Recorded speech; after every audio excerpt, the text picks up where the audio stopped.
अगं मी आणि कमळी अडकलो होतो काय? कुठे? कॉलेजच्या लायब्ररीत. लायब्ररीत? एक मिनिट, तुम्ही तिकडे काय करत होतात आणि लायब्ररीत अडकलात? हळूहळू बोल, जरा उठतील ना सगळे. लॉंग स्टोरी नंतर सांगेन मी तुला. फक्त इतकंच लक्षात ठेव, मी कमळी बरोबर होतो हे कोणालाही कळता कामा नाही. काय ऋषी, तुला हे वेगळं सांगायची गरज आहे का मला? मी सांगणार आहे का कोणाला? नाही सांगणार.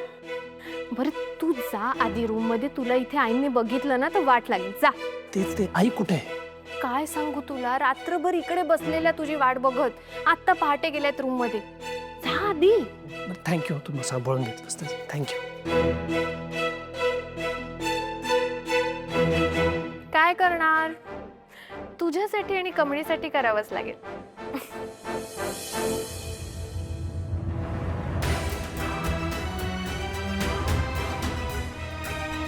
आलीस? अगं तू अक्कल घाण टाकलीस का? डोक्यावर परिणाम झाला तुझ्या? कुठे होतीस रातभर? अगं तू इथं नव्हतीस तर डोळ्याला डोळा लागत नव्हता माझ्या. कुठं जायचं तर सांगून जाता येत नाही?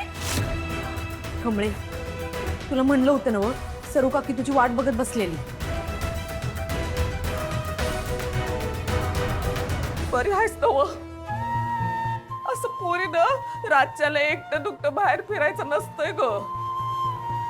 तुझी काळजी वाटते म्हणून बोललो ग.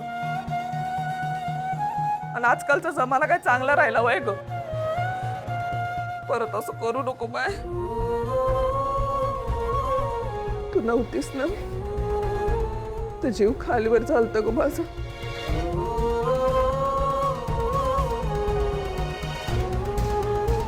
सॉरी, असं परत नाही वागणार मी. अगं माफी कशा पाय मागतीयस? तुझी काळजी वाटली म्हणून बोललो. बर, मला सांग तू काय खाल्लंयस का नाही? नसेलच खाल्लं, थांब तुझ्यासाठी ना छान काहीतरी गरमागरम बनवून आणतो. हा का?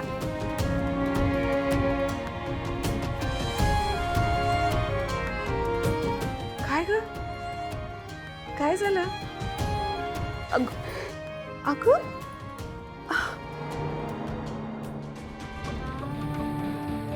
मी बोललो म्हणून तुला वाईट वाटलं ना?